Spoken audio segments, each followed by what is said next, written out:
Designed in the Cold War era, this long-range interceptor was the first fully designed and built jet fighter in Canada. The Avro-Canada CF-100 Canuck, affectionately nicknamed Clank, is a plane that represents a milestone in Canadian aviation history.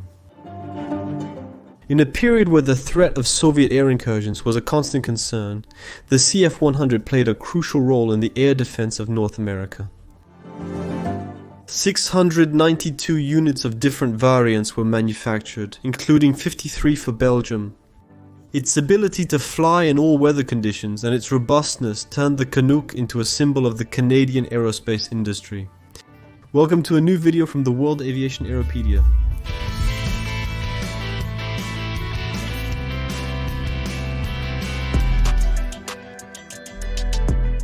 In the last years of World War II, Canadian officials had come to the conclusion that the development of a self-sufficient indigenous military aviation industry would be of considerable national value and that the new field of jet propulsion offered considerable promise.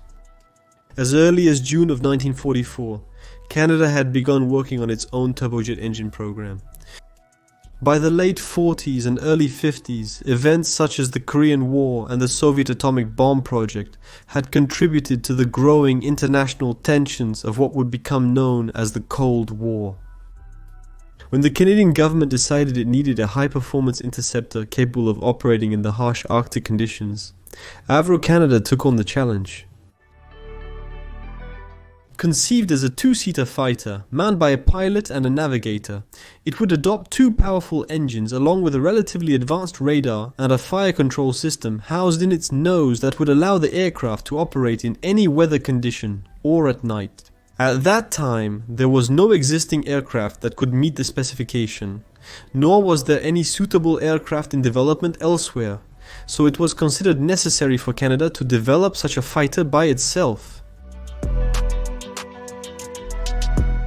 The CF-100 Mark I prototype first flew on January 19, 1950, painted entirely in glossy black with white lightning bolts running along the fuselage and engines. In April of 1951, the second prototype was lost in an accident that killed the test pilot.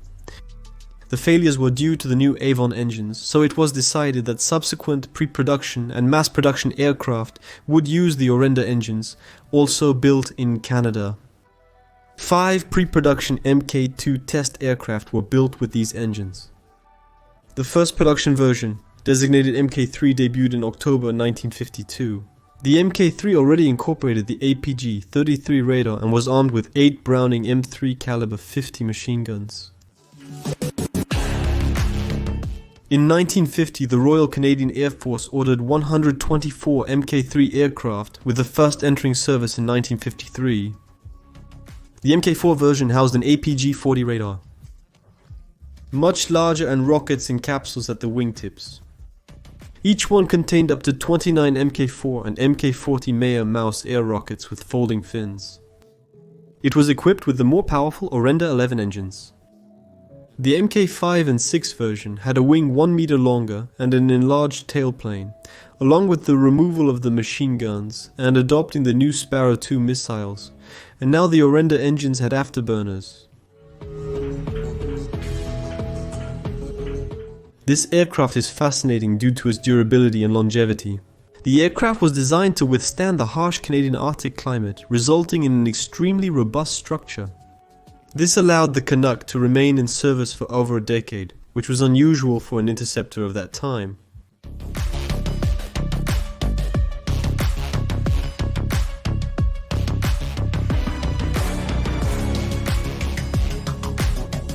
It was a twin-engine, low-wing design, had a maximum takeoff weight of 16,329 kilograms, and had a range of 3,200 kilometers with the internal fuel tanks. Its maximum speed was 888 kilometers per hour, and it was equipped with cannons and rockets for interception.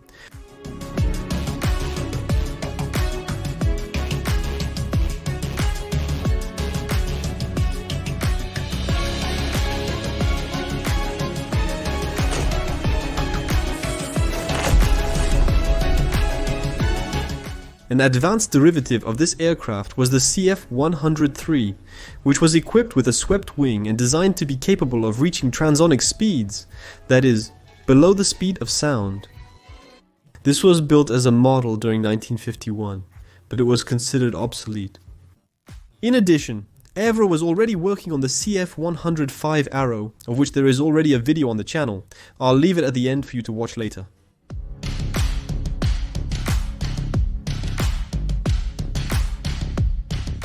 Among the pilots, the Canuck was affectionately known as Clank, a name that has been attributed to the noise produced by the front landing gear during retraction inside after takeoff.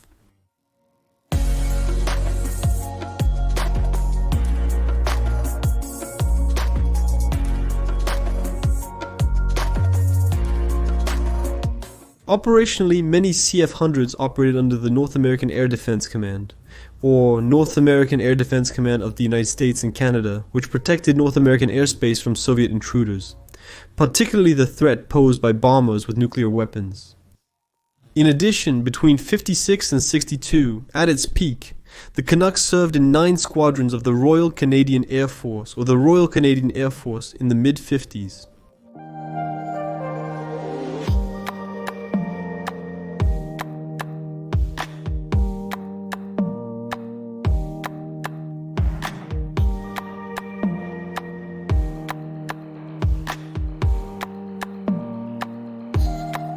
During the production life of this aircraft, 692 of different variants were manufactured, including 53 that were delivered to the Belgian Air Force.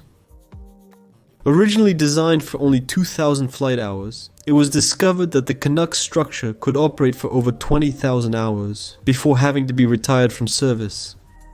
Although in Canada it would be replaced in its interceptor role by the faster CF-101 Voodoo, the Canuck continued serving in the 414th Squadron of the Canadian Air Force based in North Bay, Ontario, in aerial reconnaissance missions, training and electronic warfare. It was finally completely retired from service during 1981.